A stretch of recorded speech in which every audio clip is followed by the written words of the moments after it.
جیسے رب تعالیٰ فرماتا ہے اے ایمان والو زیادہ گمان کرنے سے بچو، اے ایمان والو زیادہ گمان کرنے سے بچو۔ گمان کرنا کچھ بھی سوچنا کسی کے بھی متعلق، اس کی لیمٹس ہیں، اور خاص طور پر مومنین کے لیے کس طرح سے سوچے۔ ایسا نہیں ہے کہ تم اپنی عقل کے پردوں کو یا اپنے دماغ کے گھوڑے کو دوڑاتے رہو، جو چاہے من میں آئے جس کے بارے میں سب سوچتے رہو۔ قرآن نے تو اس پر پابندی لگائی، اے ایمان والو زیادہ گمان کرنے سے بچو، ولا تجسسوا، اور کسی کی ٹوہ میں مت لگے رہو۔ تجسس کس کو کہتے ہیں؟ جاسوسی کرنا، کون کہاں جا رہا ہے، کہاں سے آ رہا ہے، اس کے گھر میں کتنے لوگ ہیں، کس وقت ان کے گھر میں کیا کیا ہوتا ہے، تمہیں اس کے بارے میں اللہ نے حکم نہیں دیا، لیکن بھائیوں کی ٹوہ میں لگے رہنا بہت بڑا گناہ ہے، گناہ کبیرہ میں ہے۔ وَلَا يَغْتَبْ بَعْضُكُمْ بَعْضًا، اور آیت کا یہ تیسرا حصہ ہے، اور اپنے بھائیوں کی غیر موجودگی میں ان کی غیبت نہ کرو، ان کے خلاف باتیں نہ کرو۔ اور رب تعالیٰ فرماتا کیا تم میں سے کوئی یہ پسند کرتا ہے کہ اپنے مرے ہوئے بھائی کا گوشت کھائے؟ جو غیبت کرتا ہے گویا کہ وہ اپنے مرے ہوئے بھائی کا کچا گوشت کھاتا ہے۔ اور غیبت کے متعلق بہت سارے لوگوں کو ایسا لگتا ہے ارے میں تو پیٹھ پیچھے کیا سامنے منہ پہ بھی یہی بول سکتا ہوں۔ یہ باتیں جو کہتے ہیں، غیبت کا مطلب یہ نہیں ہے کہ صرف پیٹھ کے پیچھے بولنا، منہ کے سامنے بھی ایسی چیز بولنا جو اس کو بری لگے، وہ غیبت، وہ بھی حرام ہے۔ یہ تین چیزیں اس آیت کے اندر ہیں، ایک بدگمانی کرنا، دوسرے جاسوسی کرنا، اور تیسرے غیبت کرنا۔ اس کے اوپر اگر میں گفتگو کروں بہت طویل ہو جائے گا، لیکن یہ پورے معاشرے کے لیے زہر ہلال ہے، زہر قاتل ہے۔ یہاں سے سوسائٹیاں ٹوٹ جاتی ہیں، رشتے ختم ہونے لگتے ہیں۔ بدگمانی کرنا، شک کرنا، یہ ایک اسی کی قسم ہے۔ ظن اس کو عربی میں کہا گیا ہے گمان، یعنی کسی کے متعلق گمان کرنا۔ دیکھیں دنیا میں جو چیز دکھ رہی ہے ضروری نہیں ہے کہ وہ ویسی ہی ہو، ہر چمکنے والی چیز ہیرا نہیں ہوتی، اور ہر کالی دکھنے والی چیز کوئلہ بھی نہیں ہوتی، دونوں میں بڑا فرق ہے۔ حقیقت کچھ اور ہو سکتی ہے، لیکن بغیر کسی تحقیق کے یا بغیر تمہیں یقین کے گمان کر لینا، یہ تمہیں بہت بڑے گناہ میں لے جائے، بہت بڑے گناہ میں۔ اب گمان کی قسمیں بھی میں آپ کو بتاؤں گا، اس سے قبل میں آپ کو بتاؤں سیدنا جنید بغدادی رضی اللہ تعالیٰ عنہ، جو سید الطائفہ ولیوں کے سردار، اپنے زمانے کے قطب، گھر میں بیٹھے ہوئے تھے، بڑے آپ گھر سے بھی مالدار تھے، بہت سارے لوگ اپنی ضرورت لے کر کے آتے تھے۔ دوپہر کا وقت تھا، ایک مانگنے والا آپ کے دروازے پر آیا، آپ کو جو دینا تھا وہ دے دیتے، لیکن آپ نے اس کو خیرات دینے کے وقت دل میں یہ سوچا کہ ہٹا کٹا آدمی ہے، کما کر کھا سکتا ہے، اس کو یہ بری لت کہاں سے پڑ گئی، یہ کیسا آدمی ہے۔ بہرحال اس کو جو خیرات دینی تھی دے دیا، وہ بندہ چلا گیا، خیرات لے کر چلا گیا۔ اب واپس آپ اپنے گھر آئے، اور جیسے ہی آپ آئے نیند لگ گئی، آپ سو گئے۔ آپ کے سونے کے بعد آپ نے خواب دیکھا کہ میدان محشر قائم ہو چکا ہے، حساب کتاب ہو رہا ہے، لوگوں میں نفسا نفسی کا حال ہے، فرشتے کچھ کو پکڑ کر لے جا رہے ہیں، کچھ کا حساب کر رہے ہیں۔ اور جب حضرت جنید بغدادی کا نمبر آیا تو دو فرشتے بہت بڑی تھال لے کر کے آئے، جس میں کچا گوشت تھا اور خون ٹپک رہا تھا۔ جنید بغدادی سے کہا گیا کہ یہ لو، اس کو کھاؤ۔ تو حضرت جنید بغدادی نے کہا کہ کیا مجھے نہیں جانتے؟ میں جنید، میں نے ایسا کون سا گناہ کیا کہ مجھے اس کی سزا یہ دی جا رہی ہے؟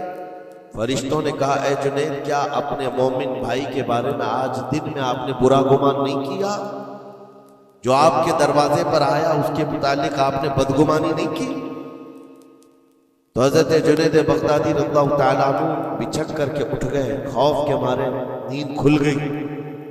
اور اس کے بعد بے قراری اتنی آئی کہ ہاں میں نے تو گمان اس کے متعلق غلط کیا تھا، تھوڑا سا ایسا بھی نہیں ہے کہ وہ چور ہے، ڈکیت ہے، ڈاکو ہے، یہ بھی نہیں، صرف اتنا سوچا تھا کہ ہٹا کٹا آدمی ہے، مانگتا کیوں ہے۔ حضرت جنید بغدادی اپنے گھر سے نکلے اس فقیر کو ڈھونڈنے کے لیے کہ جو میرے گھر آیا تھا، اور اس کے بعد ڈھونڈتے ہوئے اس کے پاس پہنچ گئے، جا کر کے اس سے معافی طلب کی، کہا کہ آج تو جو گھر پر آیا تھا میں نے تیرے متعلق یہ گمان کیا تھا کہ تو ہٹا کٹا آدمی ہے اور مانگ کر کھا رہا ہے۔ تو اس کے بعد اس شخص نے جو جواب دیا وہ حیرت میں تھا۔ میرے عزیزوں، نہ وہ فقیر تھا، نہ ہی وہ کوئی کمزور اور مجبور تھا، بلکہ اللہ کے ایک ولی تھے جو ان کے امتحان کے لیے آئے ہوئے تھے۔ حضرت جنید بغدادی رضی اللہ تعالیٰ عنہ کو اس سے زیادہ مال انہوں نے لوٹایا اور کہا اے جنید، تیرے مقامات کو اگر کوئی چیز ختم کرتی ہے تو مومنین کے متعلق بدگمانی کر، اگر تو آج یہاں نہ آتا تو تیرے مقامات روک دیے جاتے، آگے تم نہ معرفت و طریقت کے راستے پر بڑھ سکتے، کیونکہ یہ مرض ہے، یہ بیماری ہے، اس بیماری نے تو ہمارے معاشرے کو خراب کیا ہوا ہے۔ بدگمانی سے بچو، یہاں تک کہ لوگوں نے بہت جلدی اپنے دماغ پر یقین کر کے فیصلے بھی لے لیے ہیں۔ آپ مثال کے طور پر کسی گھر سے کوئی نکل رہا ہے اور آپ نے فوراً یہ گمان کر لیا کہ یہ اس گھر میں بدکاری کرنے کے لیے گیا تھا۔ آپ کی نیگیٹیوٹی جو ذہن میں تھی آپ نے گمان کیا اور اس پر یقین کی مہر بھی لگا دی، نہ اس سے آپ نے جا کر پوچھا کہ کون ہے، کیوں آیا تھا۔ اسی طرح کی ایک اور بات میں آپ کو بتاتا ہوں۔ حضرت شفیق بلخی بڑے بزرگ دریائے دجلہ کے کنارے آئے، دیکھا کہ ایک مرد، ایک نوجوان ہے، عورت کو گود میں سلایا ہوا ہے دریا کے کنارے، اور شراب کی بوتل ہاتھ میں لیے بیٹھا ہے۔ اس طرح کا ماحول تو بغداد کا نہیں تھا، پردے کا ماحول تھا، اسلامی ماحول تھا، لیکن کھلے عام کوئی دریائے دجلہ کے کنارے اس طرح بیٹھے اور وہ بھی اولیاء کی نظر پڑے تو ان کے لیے تو بہت حیرت کی بات تھی۔ حضرت شفیق بلخی نے دیکھا، کہا ہائے افسوس، زمانہ کہاں آ گیا، لوگ کھلے عام عورتوں کو لے کر باہر سونے میں باہر مزے کرنے لگ گئے، اور کھلے عام اب شراب بھی پی جانے لگی، شراب بھی پی جا رہی ہے، خود بھی پی رہا ہے، اس عورت کو گود میں تھوڑا تھوڑا سا پلا بھی رہا ہے۔ حضرت شفیق بلخی نے کہا کہ بہت سخت حالات ہو گئے بغداد میں، اتنی عیاشیاں میں پہلی مرتبہ دیکھ رہا ہوں۔ اسی اثنا میں ایک کشتی دریائے دجلہ میں ہچکولے کھاتی ہوئی آ رہی تھی، اور اس کشتی کا بیلنس بگڑا ہوا تھا، وہ آگے بڑھ نہیں پا رہی تھی۔ ادھر ادھر کرتے کرتے اچانک وہ کشتی پلٹ گئی، اس میں 10 لوگ سوار تھے، سب کے سب دریا میں ڈوب گئے۔ یہ جو نوجوان کنارے پر بیٹھا تھا، اس عورت کو جو گود میں لیے بیٹھا تھا، عورت کو اٹھایا اور اس کو سائڈ کیا، بھاگتا ہوا گیا دریا کے پاس، یوں ہاتھ ڈالتا تھا، ایک آدمی کو نکالتا تھا اور باہر کرتا تھا، نہ اس کے پاؤں پانی میں ڈوبتے تھے، یوں سمجھ لیں کہ جیسے دریا میں کوئی کھڑا ہے اور اپنے ہاتھ ڈال ڈال کر کے نکال رہا ہے۔ 9 آدمیوں کو اس نے اپنے ہاتھوں سے دریا سے نکالا اور باہر کیا، اور اس کے بعد ایک آدمی بچ گیا تھا۔ اس نوجوان نے حضرت شفیق بلخی کی طرف دیکھا جو وہیں کھڑے تھے، کہا کہ اے شفیق بلخی، میرے بارے میں بہت کچھ تم نے سوچا دل میں، 9 تو میں نے نکال دیا، ایک آپ نکال دیا،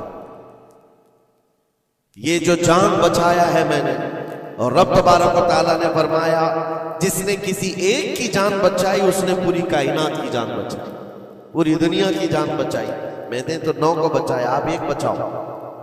آپ نے فرمایا اس سلسلے میں بعد میں بات کریں گے، پہلے اس آدمی کو بچا لو، اس آدمی کو بچا لو، میں تم سے التجا کرتا ہوں۔ اس نے 10ویں کو بھی بچایا۔ اس کے بعد حضرت شفیق بلخی کے دل میں احساس ہوا کہ میں نے غلط جگہ گمان کیا، یہ کوئی عام آدمی نہیں ہے، عام انسان نہیں ہے، اس کے متعلق میں نے کیا کیا دل میں سوچ لیا، کیا کیا گمان کر لیا۔ تو آپ کی آنکھوں میں آنسو آ گئے اور کہا کہ مجھ سے بڑی خطا ہو گئی، مجھے معاف کریں۔ لیکن آپ کو اللہ نے یہ طاقت دی ہے کہ آپ دریا پر کھڑے ہو کر انسانوں کو بچا تو رہے ہیں، لیکن یہ کیا ہے جو کنارے پر بیٹھ کر کے کھلے عام ہو رہا ہے؟ کنارے دریا کے بیٹھ کر یہ کھلے عام کیا ہو رہا ہے؟ اس نوجوان نے کہا شفیق بلخی یہ بھی میں بتاتا ہوں، وہ گود میں پڑی ہوئی عورت کوئی عام عورت نہیں، میری معذور ماں ہے، بیمار ہے، اور اس کو دریا کے کنارے لانے کا حکیموں نے حکم دیا، اور میرے ہاتھ میں جو بوتل ہے یہ دوا کی بوتل ہے، اس کو ہر آدھے گھنٹے پر پلایا جاتا ہے، میں بھی پیتا ہوں اور میری ماں کو پلاتا ہوں، صرف علاج کی غرض سے میں یہاں پر بیٹھا ہوا ہوں۔ اور آپ نے اپنے دماغ میں کیا کیا سوچ لیا کہ بغداد تباہ ہو گیا، عیاش ہو گیا، نوجوان عورتوں کو لے کر آگے بیٹھنے لگ گئے، شراب پینے لگ گئے۔ میرے عزیزو یہ بہت بڑے ولی کامل کی بات کر رہا ہوں، حضرت شفیق بلخی، لیکن ان کو خطا کا احساس ہوتا تو وہ روتے، گڑ گڑاتے اور توبہ بھی کرتے۔ ہمارے تو حالات ایسے ہیں کہ ہم نے تو بلڈنگیں بنا لی اپنے گمان پر، عمارتیں بنا لی، فلاں کے متعلق ایسے ایسے معاملات ہیں، اور اسی پر ہم عمارتیں بنانا شروع کر دیتے ہیں، جبکہ ہمارے پاس یقین کے لیے ایک دلیل بھی نہیں ہوتی۔ میرے عزیزوں، بدگمانی سے بچنے کے لیے قرآن کہتا ہے یا ایھا الذین آمنوا اجتنبوا کثیرا من الظن، اے ایمان والو زیادہ گمان کرنے سے بچو، حرام ہے اور کبیرہ گناہ ہے۔ یہاں تک کہ فرمایا گیا کہ بدگمانی کرو گے مومنین کے متعلق، کل قیامت کے دن فیصلہ ہوگا، اور اگر تمہارا گمان غلط نکلا تو ساری نیکیاں تمہاری اٹھا کر اس بندے کو دیجیے جس کے متعلق بدگمانی کیا تھا، اور تم نیکیوں سے اگر خالی تھے تو یہ مت سمجھنا کہ اب کچھ نہیں لیا جائے گا، بلکہ جس کے متعلق بدگمانی کیے تھے اس کے گناہ اٹھا کر تمہارے اوپر ڈال دیا جائے گا۔ اس کے حقوق کی پامالی ہے، حقوق العباد۔ اس لیے یہ گناہ ایسا ہے بلکہ ایک مرض ہے جو لوگوں کے اعتماد کو ختم کرتا ہے، رشتے بگڑ جاتے ہیں۔ مجھے یاد ہے ایک بات بہت پہلے کی، ہمارے زمانے طالب علم، میں نے تقریباً 8-10 سال دیکھا، دو گہرے دوست تھے، بہت گہرے دوست، ایک ساتھ کھاتے تھے، ایک ساتھ جاتے تھے، مشہور تھی دوستی۔ اور اتفاق ایسا ہوا کہ ایک محفل میں بیٹھے ہوئے تھے، ایک دوست جو ہے وہ مجھ سے بات کر رہا تھا، اور اس کا جو دوسرا دوست ہے وہ دور بیٹھا ہوا ہے۔ اب اس دوست نے مجھے کان میں کچھ بات کی، میں نے دیکھ کر ہنسا، وہ بھی مجھے دیکھ کر ہنسا، بات کچھ اور ہی تھی۔ سامنے والے کو ایسا لگا کہ ہم اس کے متعلق پلاننگ کر رہے ہیں، اور اس کو یہ لگا کہ ہم اس کے متعلق کچھ بری باتیں کر رہے ہیں، جبکہ نہ اس کے نام کا مسئلہ تھا، نہ ٹاپک تھا، کچھ نہیں تھا۔ بس اس بندے نے اس بدگمانی کی وجہ سے 10 سال تک بات چیت چھوڑ دی۔ کئی مرتبہ ہم نے بتایا بھی کہ تمہارا میٹر نہیں تھا، تمہارا مسئلہ نہیں تھا، سامنے والے کو یقین نہیں آتا، صرف اور صرف گمان کی بنیاد پر کہ وہ مجھے دیکھ کر ہنس رہا تھا تو میرے ہی متعلق بات تھی۔ یہ اپنے عقل کے فطور پر یقین کر کے عمارتیں بنا لینا تمہیں بہت بڑی گمراہی میں لے جاتا ہے۔ کئی مرتبہ ایسا ہوتا ہے کہ دھوکہ کھا جاؤ گے۔ اسی سورہ حجرات کی ایک اور آیت میں بتاؤں آپ کو، اللہ کریم فرماتا ہے یا ایھا الذین آمنوا ان جاءکم فاسق بنبأ فتبینوا ان تصیبوا قوما بجہالۃ فتصبحوا علی ما فعلتم نادمین۔ یہ بدگمانی کرنے کا ایک اور ذریعہ ہے، ایک راستہ ہے۔ کیا ہے؟ اللہ فرماتا ہے جب تمہارے پاس کوئی فاسق آدمی خبر لے کر کے آئے تو اس کی تحقیق کر لو۔ یہ اللہ کا حکم ہے۔ کوئی فاسق آدمی، فاسق کون ہے؟ اس کی مثالیں آپ کو مل جائیں گی۔ جو کھلے عام گناہ کرتا ہے وہ فاسق ہے۔ فاسق آدمی جب تمہارے پاس خبر لے کر کے آئے تو رب فرماتا ہے اس کی تحقیق کر لو، ورنہ یہ ہوگا کہ انجانے میں تم کو شرمندگی اٹھانی پڑے گی، تم اپنے کیے پر بعد میں پچھتاؤ گے، الا ما فعلتم نادمین، تم شرمندہ ہو جاؤ گے۔ اکثر ایسا ہوتا ہے کہ کوئی خبر لے کر کے تمہارے پاس آیا اور آج کے زمانے کا بڑا فاسق یہ واٹس ایپ ہے، یہ بڑا فاسق ہے، اس کی باتوں پر کون یقین کرے؟ میرے عزیزوں، لوگ تو صرف ایک دوسرے کی ایڈٹ کی ہوئی تصویروں کو دیکھ کر کے ایمان لے آ جاتے ہیں، ہے نا؟ ایسا حقیقت ہے۔ واٹس ایپ یونیورسٹی کے فارغین تو ابھی زمانے میں بہت ہیں، ان کی نالج صرف اور صرف اسی سے ہے، انٹرنیٹ سے، واٹس ایپ سے، جبکہ ان کی تحقیقات پر اگر لگ جائیں تو اصل وجود میں کچھ ہے ہی نہیں۔ اسی لیے میرے عزیزوں، بدگمانی کرنے سے بچو، بدگمانی کرنے سے بچو، جس کی اصل ہی نہ ہو اس چیز کے پھیلانے کا ہم سبب بن جاتے ہیں کئی مرتبہ۔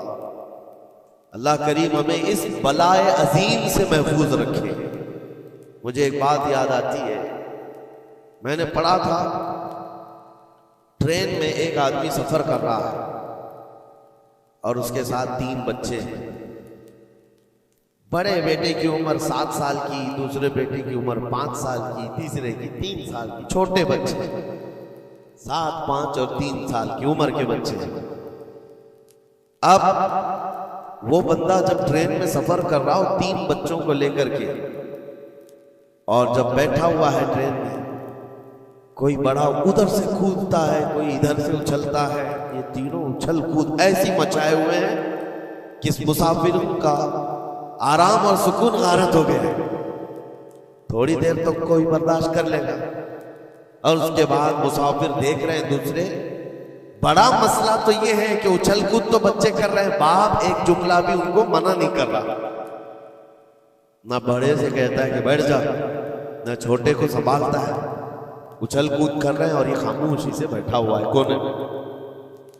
سامنے کے پیسنجر دیکھتے رہے اور کہا کہ کتنا بے غیرت آدمی ہے، بچوں کو ایسے کھلے عام چھوڑا ہوا ہے، بیلوں کی طرح ناچ رہے ہیں۔ اب کانا پھوسی بھی شروع ہو گئی۔ تھوڑی دیر کے بعد جب یہ زیادہ ہو گیا تو لاوا پھٹ ہی جاتا ہے لوگوں کا۔ کوئی کسی کی گود میں کود پڑ رہا ہے، کوئی اچھل کود کرتے ہوئے بچہ کسی کے ہاں لٹک جا رہا ہے۔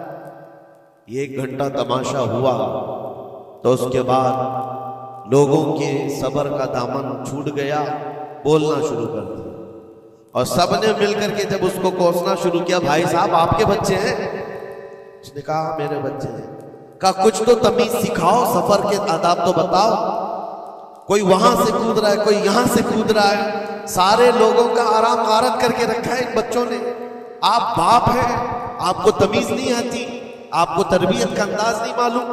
سب کی ڈانٹ ڈپٹ سنتا رہا، اور اس کے بعد تھوڑی دیر کے بعد بھرائی ہوئی آواز نکلی، اس کی درد بھری آواز نکلی۔ کہا میں ان کو تربیت اچھی طرح سے دیتا ہوں، تمیز بھی ہے سب، لیکن مسئلہ یہ ہے کہ آج ہی صبح ان کی ماں میری بیوی کا گھر میں انتقال ہو چکا ہے۔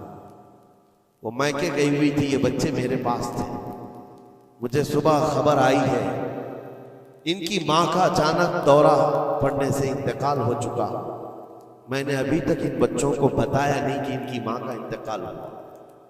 یہ جتنا اچھل کود کر رہے ہیں، کھیل رہے ہیں، ابھی گھر پہنچیں گے تو ان کی ساری خوشیاں ختم ہو جائیں گی۔ یہ اپنی ماں کی مردہ لاش کو دیکھیں گے تو سارا اچھل کود چلا جائے گا۔ بس میں اس لیے ان کو اتنی دیر کے لیے چھوڑا تھا کہ جتنی دیر خوشی منا سکے منا لیں، پھر زندگی بھر ان کو ماں کو کھونے کا احساس تو ستاتا ہی رہے گا۔ بس اتنا جملہ اس کا نکلا تو ہچکیاں بند گئیں۔ جو بغل میں موجود مسافر تھے سب کی آنکھوں میں آنسو آ گئے۔ اب کوئی بچے کو اٹھاتا چومتا تھا، کوئی اس کو گود میں اٹھا رہا ہے۔ بچوں کو خبر نہیں ہے کہ ان کی ماں کا انتقال ہوا ہے، اور یہ بندہ ان کو سفر پر لے جا رہا ہے۔ لیکن تھوڑی ہی دیر کے لیے دوسرے مسافروں نے کیا کیا بدگمانیاں کر لی۔ میرے عزیزوں، کس کی زندگی میں کیا چل رہا ہے آپ کو خبر نہیں ہے۔ کئی لوگوں کی زندگیوں میں سمندر موجیں مار رہا ہے، اور آپ اسے دیکھ کر کے نہ جانے بے غیرت سمجھ لیتے ہیں، کبھی اس کو بدتمیز سمجھ لیتے ہیں۔ یہ بدگمانیاں ہیں جو بندے کو یہاں تک لے آتی ہیں۔ اور بدگمانی کرنے کا ایک طریقہ یہ بھی ہے کہ حضرت امام راضی فرماتے بندہ بسا اوقات کافر بھی ہو جاتا ہے، کفر تک چلا جاتا ہے بندہ، کیونکہ گمان پر اگر یقین کرنے لگ جائے۔ اس لیے بچو ان چیزوں سے، اور مومنوں کی عزت کو پامال کرنا یہ آسان نہیں ہے۔ صرف اور صرف میں نے کئی مرتبہ دیکھا ہے، اڑتی اڑتی خبریں آتی ہیں تو ہم اس پر یقین کرنے کے قریب ہو جاتے ہیں۔ اللہ ہمیں بھی اس کی ہدایت۔ یہ بہت باریک چیز ہے جس سے بچنا ناممکن نہیں تو مشکل ضرور ہے۔ میرے عزیزوں، اس سے بچنے کا ایک طریقہ یہ ہے، بندہ یہ سوچ لے کہ مجھے رب تعالیٰ نے اس دنیا میں کس لیے بھیجا ہے۔ سب کا حساب کتاب لکھنے کے لیے بھیجا ہے، سارے لوگوں کا اعمال نامہ مجھے پوچھا جائے گا قیامت کے دن، فلاں کیا کرتا تھا، فلاں کیا کرتا تھا۔ جب مجھے رب تعالیٰ نے اس کا مکلف ہی نہیں بنایا تو خواہ دوسروں کی زندگیوں میں کیوں دخل اندازی کروں، کیوں لوگوں کے متعلق گمان پال کر کے بیٹھوں۔ آپ کو اس روئے زمین پر جو بھیجا گیا وہ اللہ نے اپنی عبادت کے لیے بھیجا ہے، اپنی رضا کے لیے۔ ہم اس کی رضا تو حاصل نہ کر سکے، اس کی عبادت میں کامل ہو نہیں سکے، اور دوسروں کے عیوب پر ہم لوگوں نے اپنی پوری انرجی خرچ کرنا شروع کر دی۔ عزیزان گرامی وقار، یہ پرفتن دور ایسا ہے۔ اب میں جو قسمیں بتا رہا تھا زن کی، دیکھیں بسا اوقات بندے سے بندے کا گمان اپنی جگہ پر، آپ میرے بارے میں کیا سوچتے ہیں مجھے معلوم نہیں، میں آپ کے بارے میں کیا سوچتا ہوں وہ آپ کو بھی نہیں معلوم۔ یہ تو بندوں کا گمان ہے، لیکن بندہ رب سے جو گمان رکھتا ہے یہ بھی بہت بڑا مسئلہ ہے، بہت بڑا مسئلہ ہے۔ اس کو آسان مت سمجھے۔ یہ دماغ کے گھوڑے جب دوڑتے ہیں اس پر کنٹرول بھی تو نہیں ہوتا ہے، کہاں تک جائیں گے گمان۔ مسلم شریف کی حدیث ہے، میرے آقا صلی اللہ تعالیٰ علیہ وسلم فرماتے ہیں شیطان تمہارے پاس آتا ہے گمان کے راستے سے، تم سوچنے لگتے ہو آسمان کو کس نے بنایا، یہ سوچ ہی تو ہے، تمہارا دل جواب دیتا اللہ نے بنایا۔ زمین کو کس نے بنایا، اللہ نے بنایا۔ چیزیں سوچتے جاتے ہو اس سے پہلے کیا تھا، اس سے پہلے کیا تھا، اس سے پہلے کیا تھا، اور یہ جب دماغ کے گھوڑے دوڑنے لگے تم نے اس کو نکیل نہیں تھامی تو یہ لے کر کے جاتا ہے دماغ، اخیر میں یہ گمان ڈالتا ہے پھر اللہ سے پہلے کیا تھا، یا پھر اللہ کو کس نے بنایا۔ یہاں آ کر کے تمہارے ایمان پر ڈاکہ پڑ جاتا ہے اور تم شش و پنج میں رہ جاتے ہو۔ خود سے اگر کچھ سوچ کر فیصلہ کر لیا کہ اللہ کے پہلے ایسا تھا یا اللہ ایسا تھا، نعوذ باللہ، تو کفر ہو گئے۔ ایک گمان کے راستوں کو آزاد چھوڑنے کا حکم نہیں دیا گیا ہے، اسی لیے میاں ہم اور آپ تو چھوڑیں، اولیاء کی بات بھی چھوڑیں، امت کے جو سب سے اعلیٰ قسم کے لوگ تھے وہ صحابہ تھے، سب سے اعلیٰ، قیامت تک پیدا ہونے والوں میں جو سب سے اچھے تھے اللہ نے ان کو صحابی رسول بنایا۔ صحابہ کرام بات کر رہے تھے آپس میں کس مسئلے میں، تقدیر کے بارے میں، تقدیر کے متعلق بات کریں۔ تقدیر کے بہت سارے مسئلے جس میں دماغ کی گرہیں ایسی آزاد ہو جاتی ہیں، بندہ سوچنے لگ جاتا ہے۔ تقدیر کیا ہے؟ جو کچھ بھی دنیا میں ہونے والا ہے اللہ تعالیٰ نے اس کو پہلے سے لکھ دیا ہے۔ یہ یقین ہے کہ نہیں آپ کا تقدیر؟ اور تقدیر کا انکار کرنے والا کافر ہے۔ یعنی جو کچھ اچھائی یا برائی زندگی میں ہو رہی ہے اللہ نے اس کو پہلے سے لوح محفوظ میں لکھا، یہ تقدیر ہے۔ اب بندہ یہاں سوچنے لگتا ہے اگر پہلے سے لکھا ہوا تھا تو مجھے تو وہی کرنا ہے جو وہاں لکھا ہوا ہے، اس میں میرا کیا قصور ہے؟ گناہ کرتا ہے اس کے بعد بولنے لگتا ہے تو پہلے سے لکھا ہوا تھا، کچھ بھی کرے گا اور اس کے بعد یہ گمان کرنے لگے گا کہ وہاں تو لکھا ہوا تھا میں ایسا کر رہا ہوں۔ تقدیر کے مسئلے ایسے ہیں کہ بعض لوگ سوال کرنے لگ جاتے ہیں کہ میاں اگر اللہ نے پہلے سے لکھا ہے تو پھر بندے کا کیا قصور ہے اس میں جو گناہ کر رہا ہے، اور اگر پہلے سے لکھا ہوا نہیں ہے تو پھر تقدیر نہیں ہے۔ ان مسائل میں گفتگو کرتے کرتے، گمان کرتے کرتے بندہ کفر تک پہنچ جاتا ہے۔ کچھ فرقے بھی بن گئے اسی بات، جبریہ، قدریہ۔ اب میں یہاں پر اس لیے یہ بات کر رہا ہوں، نبی کریم صلی اللہ تعالیٰ علیہ وسلم نے صحابہ کو منع کر دیا کہ اس مسئلے میں گفتگو زیادہ نہ کرو، تو عام لوگ تو چھوڑیں، اب زن کی قسمیں میں بتا رہا ہوں، گمان کی وہ 4 قسمیں بتائی گئی۔ امام ابو بکر جساس رازی رحمۃ اللہ علیہ نے 4 قسمیں اس کی بیان کی۔ پہلا گمان حرام ہے، دوسرا گمان واجب ہے، تیسرا گمان مستحب ہے، اور چوتھا گمان یعنی نہ اس کے اوپر گناہ مباح ہے۔ اس کی قسمیں ہیں جس میں سے پہلا گمان جو حرام ہے، اور ایک گمان کو تو انہوں نے کفر بھی کہا ہے۔ پہلا گمان حرام، یہ سوچتا رہ جائے صرف اللہ کے متعلق ہے یہ سارے گمان کہ میں گنہگار ہوں اور اللہ مجھے سزا دے کر ہی رہے گا، اللہ مجھے عذاب ہی دے گا، یہ سوچتا رہے صرف اور صرف، تو امام ابو بکر جساس رازی فرماتے ہیں یہ گمان حرام ہے۔ رب قہار ضرور ہے، رب جبار ضرور ہے، لیکن غفار بھی ہے اور ستار بھی۔ تم نے اگر صرف یہی گمان کیا کہ مجھے سزا دے گا، مجھے سزا دے گا، تو یہ گمان حرام ہے۔ اس پر مجھے اعلیٰ حضرت فاضل بریلوی رحمۃ اللہ تعالی علیہ کی بات یاد آتی ہے۔ ان کا گمان کیسا تھا؟ سوچتے تھے بارگاہ مصطفیٰ کریم، کہتے ہیں ڈر تھا کہ عصیاں کی سزا اب ہوگی یا روزے سے، ڈر تھا کہ گناہوں کی سزا اب ہوگی یا روزے جزا، دی ان کی رحمت نے صدا، یہ بھی نہیں وہ بھی نہیں، یہاں بھی نہیں ہوگی وہاں بھی نہیں ہوگی، رحمت نے سزا آواز دی۔ ہاں گناہوں کے متعلق ہمیں تو گمان ہے کہ سزا ہوگی، میرے اعمال کا بدلہ تو جہنم ہی تھا، میں تو جاتا میرے سرکار نے جانے نہ دیا، یہ گمان ہے۔ بارگاہ مصطفیٰ میں گمان اعلیٰ رکھو، اور رب تعالیٰ کے متعلق جب گمان کرنا ہو تو حدیث قدسی ہے، مسند احمد کی حدیث ہے، اللہ تعالیٰ فرماتا انا عند ظن عبدی بی، میں اپنے بندے کے گمان کے مطابق سلوک کرتا ہوں، بندہ میرے متعلق جیسا گمان کرتا ہے میں اس کے ساتھ ویسا سلوک کرتا ہوں۔ اب تمہارا ہے یہ تمہاری مرضی ہے، اور حدیث کا آگے کا ٹکڑا بھی ہے فَلْيَظُنُّ مَا شَاءَ بِي، بندہ جو چاہے میرے بارے میں گمان کر لے۔ تم سخت قسم کا خدا گمان کر کے بیٹھے ہو، سختیوں کا سلوک ہو جائے۔ اسی لیے میں نے اس سے قبل بھی ایک بار کہا تھا، جب کسی کے گھر میں انتقال ہوتا ہے فرشتے آ جاتے ہیں، مرے ہوئے انسان کو اٹھانے سے پہلے تک وہ گھر والوں کو سب دیکھتے رہتے کون کیا کیا بول رہا ہے، اور اس کی ساری رپورٹ لے جا کر بارگاہ رب العزت میں عرض کرتے ہیں۔ اللہ تعالیٰ پوچھتا ہے فرشتوں سے، آج اس گھر میں ایک جان کو ہم نے لیا، وہ لوگ میرے متعلق کیا گمان کر رہے تھے، کیا سوچ رہے تھے اور کیا کہہ رہے تھے؟ فرشتے کہتے ہیں اے مولا فلاں کہہ رہا تھا کہ میرے گھر پر بڑا ظلم ہو گیا، میرا عزیز بچہ لے لیا، میرے گھر پر ایسی چیز آفت آ گئی، سب باتیں۔ تو رب تبارک و تعالیٰ فرماتا ہے فرشتوں گواہ ہو جاؤ، انہوں نے جیسا میرے متعلق گمان کیا اب میں ان کے ساتھ ویسا سلوک کروں، دنیا میں بھی اور آخرت میں بھی۔